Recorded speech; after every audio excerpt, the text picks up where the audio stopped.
안녕하세요. 40년 넘게 진료실에서 어르신들을 돌봐온 내과 의사 박영식입니다. 올해로 77세가 되었지만 여전히 하루에 한 번은 환자를 만납니다. 오랜 세월 동안 수만 명의 환자를 진료하며 깨달은 것이 있습니다. 건강은 거창한 것이 아니라 일상의 작은 습관에서 시작된다는 사실입니다. 특히 나이가 들수록 사소한 행동 하나가 생명을 좌우할 수 있습니다.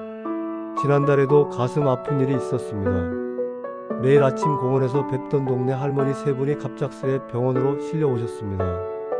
모두 식사 후 잘못된 한 가지 습관 때문이었습니다. 그중 한 분은 결국 다시 일어나지 못하셨죠. 일상에서 무심코 하는 행동이 이렇게 위험할 수 있다니 의사로서 저도 마음이 무거웠습니다. 더 안타까운 건 이런 비극이 간단한 정보 하나만 알았어도 막을 수 있었다는 점입니다. 오늘 제가 드릴 이야기는 여러분의 인생 후반 10년, 20년을 바꿀 수 있는 소중한 지식입니다. 이 영상은 끝까지 보셔야 모든 내용을 제대로 이해하실 수 있습니다. 그리고 부탁드립니다. 이 이야기를 주변 어르신들과 꼭 공유해주세요. 한 분의 관심이 여러 생명을 살릴 수 있습니다.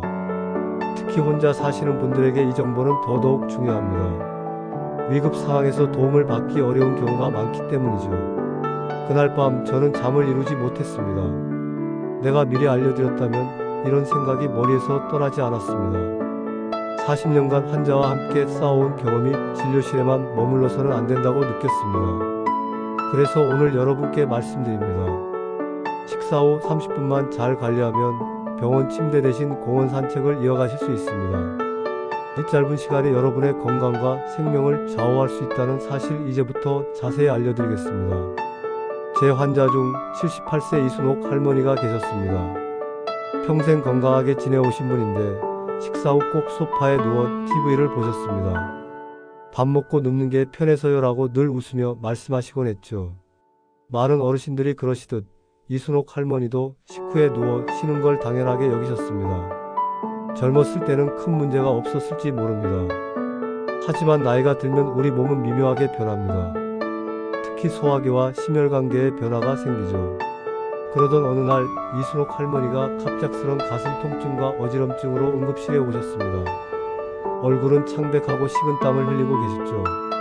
처음엔 심장마비를 의심했지만 진찰해 보니 위산이 식도로 역류하면서 심장에 부담을 준 상태였습니다. 위산 역류가 심장 근처 신경을 자극해 심장 발작과 비슷한 증상을 일으킨 거였죠. 다행히 그때는 무사히 퇴원하셨습니다. 할머니는 늘 이렇게 말씀하셨습니다. 선생님, 저는 건강식을 잘 챙겨 먹는데 왜 자꾸 아프죠? 소금도 줄이고 채소도 많이 먹는데. 그때 저는 할머니의 식후 습관을 물었고 이렇게 알려드렸습니다. 무엇을 먹느냐보다 먹고 나서 뭘 하느냐가 더 중요할 수 있어요. 요즘 건강 정보는 음식과 영양소에만 치중하지만 식후 행동이 얼마나 중요한지는 잘 다루지 않습니다. 식사 후 우리 몸은 특별한 시간을 겪습니다. 밥을 먹으면 혈액의 약 25%가 소화를 위해 위장으로 몰립니다. 이때 심장과 뇌로 가는 혈액이 상대적으로 줄어듭니다. 심장과 뇌는 늘 일정한 혈액 공급이 필요한 장기인데 바로 이 30분이 위험한 시간입니다. 잘못된 행동을 하면 혈액 공급이 더 줄어 위험한 상황이 생길 수 있습니다. 그날 이후로 저는 모든 환자에게 같은 조언을 드립니다. 식사 후 30분은 약보다 강합니다. 이 한마디로 약을 줄이고 건강을 되찾은 분들이 많습니다. 제가 40년간 의학 문헌을 읽고 수천 명을 진료하며 깨달은 사실을 이제 공유하겠습니다. 이건 의대에서도 자세히 가르치지 않는 귀한 지식입니다. 의대에서는 질병 메커니즘과 약물 치료에 집중하지만 일상 습관의 영향력은 임상에서 배우게 되죠. 여러분의 건강과 생명이 걸린 이야기니 끝까지 집중해주세요. 이 정보가 유용하다면 구독과 좋아요로 더 많은 어르신들에게 전해질 수 있게 도와주세요. 이제 식사 후 절대 하지 말아야 할 5가지 행동을 말씀드리겠습니다. 이 5가지만 피하셔도 건강이 크게 달라질 겁니다. 첫 번째는 식사 후 바로 설거지하거나 청소하기입니다. 저는 이게 가장 흔한 실수라고 봅니다. 특히 여성분들 중 평생 가정을 돌보며 부지런히 살아오신 분들이 식사 후 바로 주방으로 향하곤 하죠. 먹고 바로 치워야 깔끔하지 움직여야 살이 안 찐다는 말을 들어보셨을 겁니다. 하지만 식사 직후에는 정반대 원칙이 적용됩니다. 식사 후에는 소화에 집중해야 합니다. 위장에서는 소화액이 분비되고 혈액이 이 과정을 돕기 위해 몰립니다. 이때 갑자기 설거지나 청소를 하면 위로 가야 할 혈액이 팔과 다리 근육으로 분산됩니다. 그러면 소화가 제대로 안 되고 위장에 부담이 가며 심장과 뇌로 가는 혈액도 불안정해집니다. 소화불량, 가슴 두근거림, 어지럼증이 생길 수 있죠. 대전에 사시는 81세 최옥희 할머니 이야기를 들려드리겠습니다. 평생 식사 후 바로 주방 청소를 하셨습니다. 밥 먹고 바로 치워야 개운하지라는 생각으로 60년 넘게 그러셨죠. 그러던 어느 날 점심 후 싱크대를 닦다가 갑자기 어지러워 넘어지셨습니다. 그 결과 무릎을 심하게 다쳐 1년 넘게 제대로 걷지 못하셨죠. 정형외과 의사가 넘어지지 않았으면 10년은 더 걸으셨을 무릎이라고 하신 말이 저를 아프게 했습니다.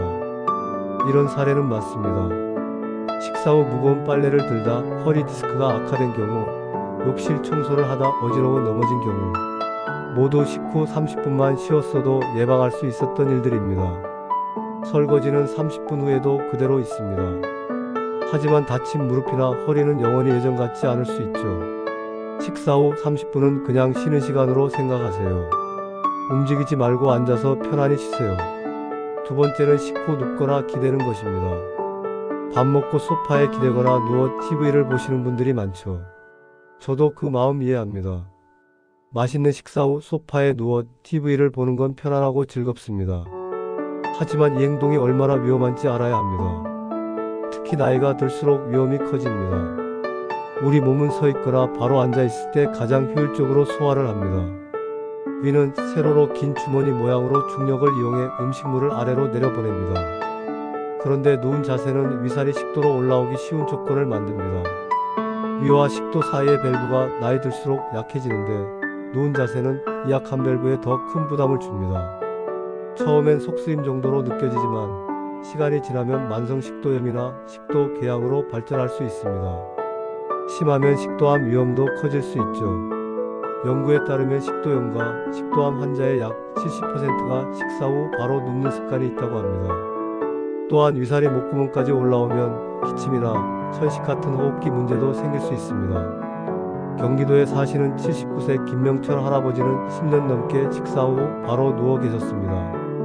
그러다 위염과 식도염이 생겨 약을 달고 사셨죠. 밤에는 가슴 쓰림 때문에 잠도 제대로 못 주무셨습니다. 그런데 식사 후 30분만 바로 앉아있는 습관을 들인 뒤로는 위장약 없이도 지내고 계십니다.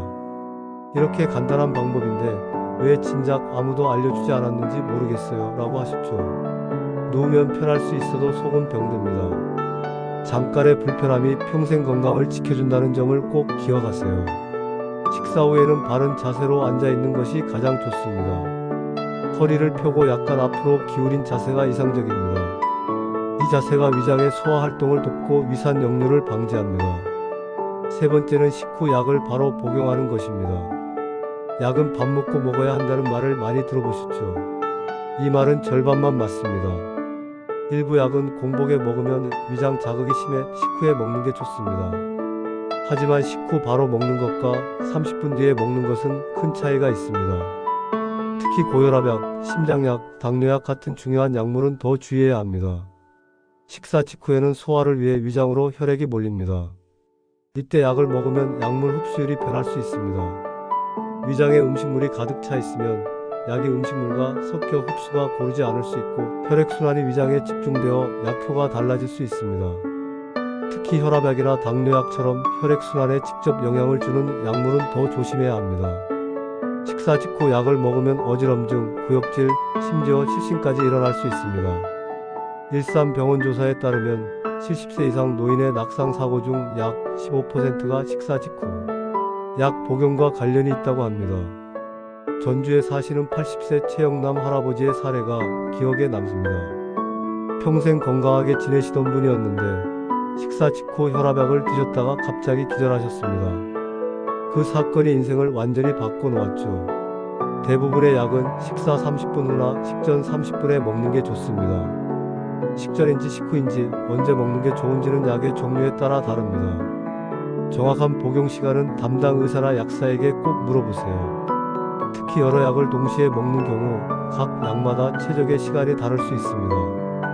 약봉지에 적힌 식후 30분은 단순한 권고가 아니라 안전을 위한 지침임을 기억하세요. 네 번째는 식사 후 바로 뜨거운 차나 커피를 마시는 것입니다. 식사 후 따뜻한 차 한 잔이 위를 편하게 해줄 것 같죠.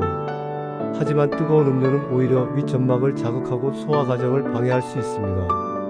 특히 60도 이상의 뜨거운 음료는 식도와 위에 미세한 손상을 줄 수 있고 장기적으로는 염증이나 궤양을 유발할 가능성이 있습니다.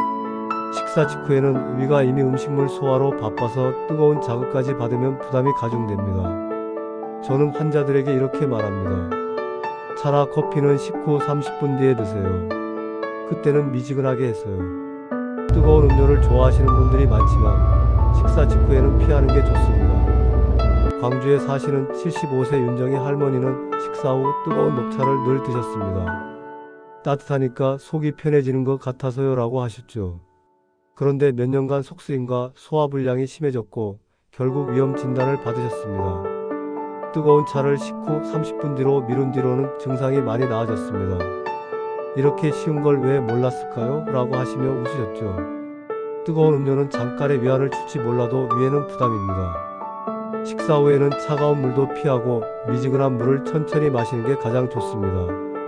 다섯 번째는 식사 후 바로 과일이나 디저트를 먹는 것입니다. 밥 먹고 후식으로 과일 한 조각, 달콤한 간식을 드시는 분들이 많죠. 저도 그게 나쁘지 않다고 생각했던 적이 있습니다. 하지만 식사 직후 과일을 먹으면 위에 음식물이 아직 소화되기 전에 당분이 추가로 들어가 소화가 더뎌질 수 있습니다. 과일의 당분은 위에서 발효되며 가스를 만들어내 속이 더부룩하거나 트림이 잦아질 수 있습니다. 특히 노년기에는 소화력이 약해져 이런 문제가 더 두드러집니다. 디저트도 마찬가지입니다. 설탕이 많은 음식은 혈당을 급격히 올리고 소화에 부담을 줍니다. 서울에 사시는 83세 황영순 할머니는 식사 후 꼭 사과나 매를 드셨습니다. 과일이 건강에 좋다던데요 라고 하셨죠. 그런데 늘 속이 더부룩하고 가스가 차는 느낌을 호소하셨습니다. 과일을 식후 12시간 뒤로 바꾸니 증상이 사라졌습니다. 밥 먹고 바로 먹는 게 문제였네요 라고 하시며 놀라워하셨죠. 과일과 디저트는 식사 후 30분 이상 지난 뒤에 드시는 게 좋습니다. 위가 음식물을 어느 정도 소화한 뒤에 부담 없이 받아들일 수 있습니다. 이제 식사 후 꼭 해야 할 건강한 습관들을 알려드리겠습니다. 이 방법들을 따르시면 건강하게 오래 사실 수 있습니다. 건강한 습관도 피해야 할 습관만큼 중요합니다. 좋은 것을 하고 나쁜 것을 피하는 두 가지가 조화를 이룰 때 진정한 건강을 유지할 수 있습니다. 첫 번째는 식후 10분 후 미지근한 물 한 잔 마시기입니다. 너무 차가운 물은 위장을 놀라게 하고 소화효소 활동을 방해합니다. 반면 미지근한 물 한 컵은 소화를 돕고 속을 편안하게 해줍니다. 체온과 비슷한 온도의 물이 가장 이상적입니다. 이때 물을 한 번에 들이키지 말고 천천히 조금씩 마시는 게 좋습니다. 물은 음식물을 부드럽게 하고 소화 흐름을 원활하게 합니다. 부산에 사시는 82세 정철호 할아버지는 평생 속쓰림으로 고생하셨습니다. 그런데 식후 미지근한 물을 마시기 시작한 뒤로 속쓰림이 완전히 사라졌습니다. 35년간 매일 속쓰림 약을 먹었는데 이 간단한 습관 하나로 약을 끊으셨죠. 이런 간단한 방법이 있었는데 왜 진작 몰랐을까요? 라고 하셨습니다. 정말 간단하지만 효과적인 방법입니다. 특히 소화가 잘 안 되는 노년기에 더욱 중요합니다. 물 마시기가 좋은 이유는 또 있습니다. 나이가 들면 갈증을 느끼는 능력이 둔해져 자신도 모르게 탈수 상태가 되기 쉽습니다. 식후에 규칙적으로 물을 마시는 습관은 적절한 수분 섭취를 돕습니다. 수분이 부족하면 혈액이 걸쭉해져 심장에 부담을 주고 뇌 기능도 저하될 수 있습니다. 연구에 따르면 경도 탈수 상태만으로도 인지 기능이 약 15% 감소한다고 합니다. 두 번째는 30분 후 천천히 걷기입니다. 밥 먹고 바로 걷는 건 위험하지만 30분 지나고 나서 1015분 정도 천천히 걷는 건 정말 좋습니다. 이때 걷기는 운동이 아니라 소화를 돕는 활동으로 생각하세요. 숨이 찰 정도로 빠르게 걷는 게 아니라 편안한 속도로 천천히 걷는 게 중요합니다. 이런 가벼운 활동은 소화를 돕고 혈당을 안정시키며 심혈관 건강에도 도움이 됩니다. 인천에 사시는 76세 박영재 할아버지는 식사 후 30분 뒤에 집 주변을 한 바퀴 도는 습관을 들이셨습니다. 약 15분 정도 걸리는 거리였죠. 그랬더니 당뇨약 용량이 절반 줄고 체중도 5kg 빠졌습니다. 더 놀라운 건 수면의 질도 크게 좋아졌다는 점입니다. 처음엔 귀찮았는데 이젠 없으면 허전해요. 밥 먹고 걷지 않으면 뭔가 빠진 느낌이에요 라고 하셨죠. 천천히 걷는 것만으로도 혈당이 안정되고 소화가 잘 되며 잠도 잘 옵니다. 빠르게 걷지 말고 숨이 차지 않을 정도로 천천히 걸으세요. 가능하면 실내보다 실외에서 걷는 게 더 좋습니다. 신선한 공기와 자연광이 건강에 추가적인 도움을 줍니다. 물론 날씨가 너무 덥거나 추울 때는 실내에서 걷는 것도 괜찮습니다. 여러분, 식사 후 30분은 약보다 강합니다. 이 시간만 잘 보내도 약을 줄이고 병원을 멀리할 수 있습니다. 지금까지 말씀드린 내용을 다시 정리해 드리겠습니다. 밥 먹고 하지 말아야 할 5가지는 설거지나 청소하기, 눕거나 기대기, 약 바로 복용하기, 뜨거운 차나 커피 마시기, 과일이나 디저트 바로 먹기입니다. 이 5가지 행동은 소화를 방해하고 심장과 뇌에 가는 혈액 공급을 불안정하게 만들거나 위장에 부담을 주어 위험한 상황을 초래할 수 있습니다. 특히 나이가 들수록 이런 위험이 커집니다. 우리 몸의 자연 회복력이 약해지기 때문이죠. 꼭 해야 할 2가지는 미지근한 물 한 잔 마시기와 30분 후 천천히 걷기입니다. 이 2가지 습관은 소화를 돕고 혈액순환을 개선하며 전반적인 건강 상태를 향상시킵니다. 또한 식사 직후에는 바른 자세로 앉아있는 것이 가장 좋습니다. 여러분의 건강한 노후를 위해 이 부분을 깊이 이해하셔야 합니다. 바른 자세로 앉아있는 것은 단순한 예절이 아니라 생명과 직결된 습관입니다. 허리를 곧게 펴고 약간 앞으로 기울인 자세가 가장 이상적입니다. 이 자세는 위장이 자연스러운 위치를 유지하도록 도와 소화기관이 최적의 상태로 작동하게 합니다. 여러분은 오늘부터 어떤 것부터 바꾸시겠습니까? 아마 가장 쉬운 것부터 시작하는 게 좋을 겁니다. 식사 후 바로 누워 계시던 습관을 먼저 바꿔보세요. 혹은 식후 바로 설거지하던 습관을 30분 후로 미뤄보는 건 어떨까요?